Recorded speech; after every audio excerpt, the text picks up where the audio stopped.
मैं किसी काम से बाहर निकल रहा था और मुझे चाय पीने के लिए मिला। यह चाय ठंडी ही नहीं हो रही थी। चाय इतनी गर्म थी कि टाइम बीतते जा रहा था और ठंडी नहीं हो रही थी। मैंने अपना एक विज्ञान लगाया और इस चाय को शीघ्रता से पी गया। मैंने इस चाय को प्याले में रखा और पीते गया।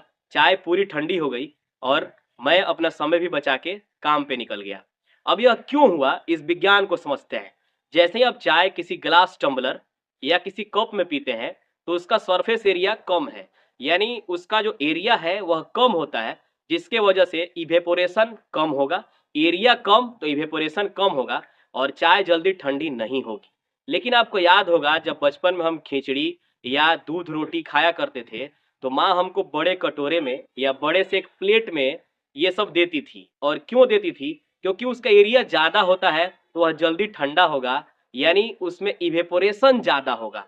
यानी जो बड़े से आप अगर प्लेट में लेते हैं या बड़े से कटोरी में लेते हैं, तो उसमें इवेपोरेशन ज़्यादा होता है क्योंकि एरिया बढ़ जाता है और जैसे ही एरिया बढ़ जाता है, तो इवेपोरेशन ज़्यादा हो जाएगा जिससे चाय, खिचड़ी या दूध ठंडा हो जाता है। तो इस विज्ञान का यूज़ करके आप चाय प्याले में पीकर अपना समय बचा सकते हैं।